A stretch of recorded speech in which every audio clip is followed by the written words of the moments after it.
আমাদেরকে আমাদেরকে যে নোটিশ দিয়ে জি, মাননীয় স্পিকার, আপনাকে যদি না ধন্যবাদ। থাকে তাহলে বসে যান। জি, এখানে শুধু কামাল হোসেন সাহেব না, আরো অনেকেই দেখতেছি মাল্টিপল নোটিশ দিয়েছে।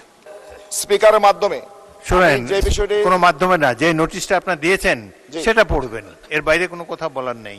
ক্লাসে যেতে পারছে না এবং খেটে খাওয়া মানুষেরা সাধারণ জীবিকার অন্বেষণে তারা ছোট ব্যবসা করছে, সেখানে চাঁদাবাজি হচ্ছে। ক্ষুদ্র ব্যবসায়ী থেকে শুরু করে বৃহৎ ব্যবসায়ী যারা আছে তারা চাঁদাবাজদের দৌরাত্মে অতিষ্ঠ হচ্ছে। মাননীয় স্পিকার, এই ক্ষেত্রে সাধারণ জনগণ যখন প্রতিবাদ করছে, উল্টা আমাদের সাধারণ জনগণের উপর এই মাননীয় সদস্য কামাল হোসেন, মাননীয় স্পিকার, মাননীয় সদস্য, যে এই নোটিশটি সম্পর্কে আপনি বলবেন সেটা হলো অলস বিদ্যুৎ কেন্দ্রের সেটা হলো অবহেলিত জনগোষ্ঠীর আর্তনাদ প্রসঙ্গে, খুব আর্তনাদ। মাননীয় স্পিকার, আমাদের ওটা সম্পর্কে বলেন, বিদ্যুৎ কিভাবে আর্তনাদ করে এটা সম্পর্কে আমাদের বলেন। বিদ্যুতের যে বেহাল দশা, আমি আজকে যখন সংসদে আসছি তখনও আমার এলাকা থেকে এটা তো আপনার নোটিশ না, যেটা নোটিশ দিয়েছেন সেটা বলেন। আমি অনেকগুলো নোটিশ দিছি মাননীয় স্পিকার। এর মধ্যে এই যে আর্তনাদ করে এটা শুনান, আমরা শুনতে আগ্রহী।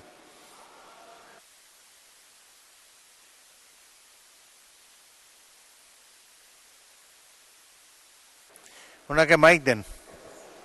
মাননীয় স্পিকার, আমাদের এই অঞ্চলে বিদ্যুতের যে সমস্যা, এটা বিদ্যুৎ গ্যাস একটি মারাত্মক আকার ধারণ করেছে। এক্ষেত্রে আমি পূর্ব নোটিশ দিয়েছি, কথা বলেছি, আবার আপনার মাধ্যমে মাননীয় মন্ত্রীর দৃষ্টি আকর্ষণ করছি।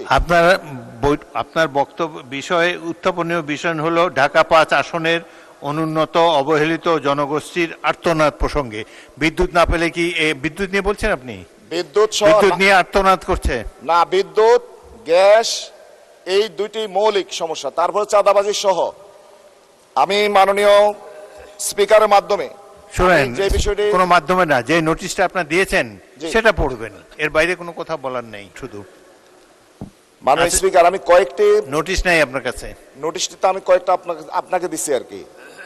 এখানে আমি যে বিষয়টি কথা বলছি সেটা হচ্ছে আমাদের নাগরিক সুবিধা থেকে বঞ্চিত হয়ে বিশেষ করে গ্যাস, বিদ্যুৎ এবং জলাবদ্ধতা, এই কয়েকটি মৌলিক সমস্যা নিয়ে আমি কথা বলছিলাম। শুনেন মাননীয় সদস্য, আপনার যে সমস্যা সেই সম্পর্কে মন্ত্রণালয় আপনাকে জবাব দেবে, সুতরাং যেটা উত্থাপন করছেন সেটাই বলেন। অন্যগুলা বললে আপনি অন্য মন্ত্রণালয়ের কথা বললে তো হবে না।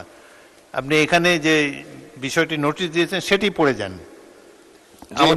আমাদেরকে যে নোটিশ দিয়ে যদি না থাকে তাহলে বসে যান। জি জি, মাননীয় বিরোধী দলের নেতা।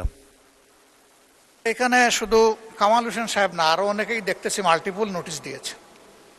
তা আপনি তো এর আগে অনুরোধ করেছিলেন যে পার্টিকুলার ডের জন্য সিঙ্গেল একটা নোটিশ সাবমিট হবে। জি, ওইটাই যদি সবাই ফলো করেন তাইলে কনফিউশনটা হয় না। এখন সম্ভবত আস্থার জায়গা থেকে ওনারা সমস্যায় ভুগেন যে কোনটা দিলে কোনটা গ্রহণ হয়, আবার কোনটা পড়ে যায়। তা আমার মনে হয় যে এখন থেকে যদি এটা আপনি স্ট্রিক্ট করেন যে একটাই নোটিশ সাবমিট করতে পারবেন একটা সেশন, এর বেশি না, একদিনে, তাহলে আমরাই ঝামেলায় পড়ি না আর কি। ধন্যবাদ। ওনারাও বিব্রত হন না, যারা গিয়ে এটা বলতেছেন একটার জায়গায় আরেকটা বলতেছেন, অনেকেই দেখতেছি এটা করছেন।